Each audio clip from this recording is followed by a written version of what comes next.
আসসালামু আলাইকুম। কেমন আছেন আপনারা সবাই? আশা করি ভালো আছেন। এই ভিডিওটা কেউ স্কিপ করবেন না, কেউ স্কিপ করবেন না। এটা বাংলাদেশের জনগণের স্বার্থে এবং বাংলাদেশের প্রতিটা ফ্যামিলির জন্য এই ভিডিওটা। এই ভিডিওটা শুধু আপনাদের ভিডিওটা করার উদ্দেশ্য হলো আমি কিছু কথা বলবো গ্যাস সিলিন্ডার নিয়ে। দুই এই ২০১৭ সালে আমি সৌদিতে আসছি। তখন গ্যাস সিলিন্ডার সৌদিতে এসে আমি পেয়েছি ১৫ রিয়াল বা ১৬ রিয়াল। তখন বাংলাদেশে ১২০০ টাকা, ১৩০০ টাকা।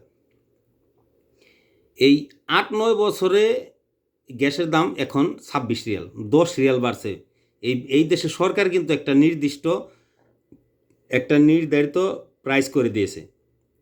সে কোথায় থেকে কত টাকা, কিভাবে, কত টাকা লাভ, কত টাকা দেয় কিনে আনছে এটা আমরা কিন্তু কেউ জানি না। কিন্তু বিক্রির রেট একটাই, এটা সবাই জানে, সরকারের ঘোষণা। ডিজেল, পেট্রোল সারা বিশ্বে কোনটা কত টাকা লিটার সরকার একটা প্রাইস দিয়ে দিছে, সবাই জানে। তো গ্যাস সিলিন্ডার, বাংলাদেশে গ্যাসের খনি আছে তারপরে এত দাম। বাংলাদেশের সরকার কেন গ্যাস সিলিন্ডার নির্ধারিত বা নির্দিষ্ট একটা প্রাইস করে দেয় না, ঘোষণা দিয়ে দিব এত টাকা প্রাইস। বিক্রেতারা কোথায় থেকে কত টাকা দিয়ে কিনে আনছে বা কত টাকা লাভ করবে শুধু তারাই বুঝবে, তারাই জানবে কত টাকা লাভ। এটা আমাদের জানার বিষয় না। শুধু ১৩ কেজি না ১৪ কেজি একটা ওজনের গ্যাস সিলিন্ডার কত টাকা দাম সরকার একটা নির্দিষ্ট একটা প্রাইস করে দেবে। আপনাদের মতামত কি আমার এই কথায় আপনারা এই কমেন্টে জানাবেন এবং ভিডিওটা একটা শেয়ার দিয়ে দিবেন। বাংলাদেশে যেমন আপনার পেট্রোল কত টাকা লিটার সবাই জানে, তারা কত টাকা করে কিনে আনছে, কত টাকা লাভ করতেছে এটা কিন্তু আমরা কেউ জানি না। কিন্তু একটা রেট আছে, এত টাকার রেটে এই পেট্রোল বিক্রি হয়। গ্যাসও এত ১৩ কেজি ওজনের একটা সিলিন্ডার বা ১৪ কেজি ওজনের সিলিন্ডার এত টাকা দাম সরকার একটা ঘোষণা দিয়ে দিবে। তার উপরে কেউ আপনারা কিনবেন না। সরকার কিন্তু গ্যাসের দাম বাড়ায় নাই। গ্যাসের দাম হলো দোকানদাররা এরা সিন্ডিকেট করে। এই জন্য সরকার একটা নির্দিষ্ট একটা প্রাইস দিয়ে দিবে, ওই দামে সবাই গ্যাস কিনবে। বাংলাদেশে গ্যাসের খনি আছে, তারপর কেন বাংলাদেশে গ্যাস পাবে না? বাংলাদেশের যে পরিস্থিতি, বাংলাদেশে গ্যাস আপনার টাকা পানির দামে ব্যবহার করবে সবাই। এই সৌদিতে কিন্তু গ্যাসের খনি নাই, তারা বাহির থেকে ইম্পোর্ট করে। তারপরে তারা এখন ২৬ রিয়াল ২৫ রিয়াল বিক্রি করতেছে। আর আমাদের বাংলাদেশে গ্যাসের খনি আছে, এরপরও গ্যাস কিনতে গেলে টাকার টাকা। কী রে ভাই?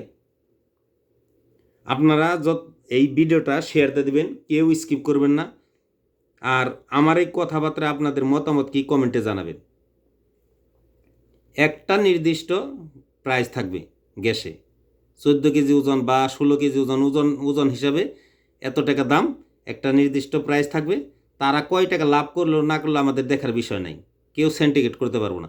বাস এইরকমভাবে দিয়ে আমরা গ্যাস ক্রয় করব। বাংলাদেশের পরিস্থিতি এত খারাপ, আসলে বাংলাদেশের জনগণই আমরা ভালো না। নিজের নিয়ে যে বাংলাদেশের গর্ব এই বিদেশে করা যায় না।